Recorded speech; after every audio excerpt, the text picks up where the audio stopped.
চট্টগ্রামে আসা মাত্রই ভাগ্নে আমার আবদার করে বসে আছে তাকে মেহেদি দিয়ে দিতে হবে। ভাগিনার আবদার বলে কথা, সেটা তো কোনোভাবেও ফেলানো যাবে না। আর এদিকে আমার ভাতিজা প্রথমবার সে বাসে উঠছে, তবুও রিল্যাক্সে চট্টগ্রামে পৌঁছেছে। সো হ্যালো এভরিওয়ান, আসসালামু আলাইকুম। সবাই কেমন আছেন? আমরা ঠিক দুপুর 3টার দিকে রেডি হয়ে বাড়ি থেকে বের হয়ে পড়েছিলাম, আর রাস্তায় এসে অপেক্ষা করতেছি অটোর জন্য।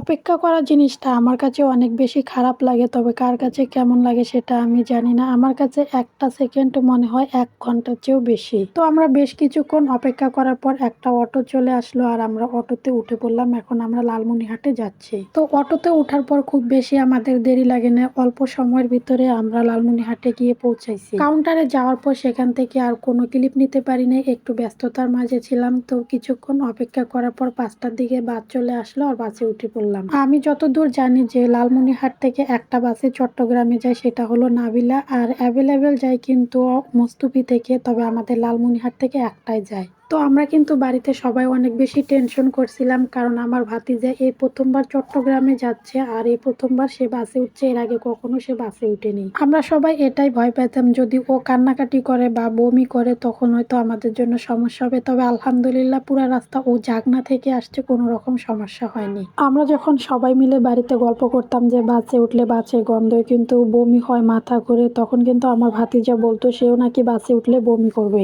আমিও কিন্তু চট্টগ্রামে এর আগের বার আসছি, আর এবার আমার দ্বিতীয়বার চট্টগ্রামে যাওয়া। আর আমি ঢাকাতেও আসছিলাম আরো 2বার, তবে তখন কিন্তু আমার এতটা সমস্যা হয় না, একটু একটু সমস্যা হয়েছিল। তো আমরা আগের দিন 5টার দিকে গাড়িতে চড়ছিলাম, আর চট্টগ্রামে পরের দিন সকাল 6টার দিকে গিয়ে পৌঁছেছি। আর বাসায় যেতে যেতে অলরেডি 6:30 বেজে গেছে। বাসায় গিয়ে গোসল করে খাওয়া দাওয়া করে কিছুক্ষণ রেস্ট নিলাম। এর মাঝে আমার ভাগিনা আবার আমার হাতে মেহেদি দেখে ফেলছে, ও বলতেছে ওকেও মেহেদি দিয়ে দিতে হবে। ভাগিনার আবদার বলে কথা, সেটা তো কোনোভাবে ফেলানো যাবে না। আর জন্মের পর থেকে ওকে তেমনটা আমরা দেখিনি, ও তো চট্টগ্রামে থাকে। এর মাঝে কিন্তু ও কয়েকবার আমাদের বাড়িতে গেছিল, তবে কিন্তু এতদিন থাকিনি, কয়েকদিন করে থাকছিল। তবুও কেন জানি ও আমার পাগল। যেদিন ও শুনছে যে আমি চট্টগ্রামে আসবো, সেদিন থেকে ও এত বেশি খুশি। ওর মাকে শুধু বলে যে খালামণি কবে আসবে, খালামণিকে কবে দেখবো। একদিকে ও আমার জন্য পাগল, অন্যদিকে আমার ভাতিজাও আমার জন্য এত বেশি পাগল। তবে আমার ভাগ্নে আমার জন্য এত বেশি পাগলা না, ও ওর মার জন্য পাগলা। তবে ভাগ্না ভাগ্নি সবসময় খালাদের পাগলা থাকে, আর ভাতিজা সবসময় ফুপুর পাগলা থাকে, এটাই স্বাভাবিক। তবে এগুলো আমার কাছে অনেক বেশি ভালো লাগে। তো আমি বসে পড়লাম মেহেদি দেওয়ার জন্য,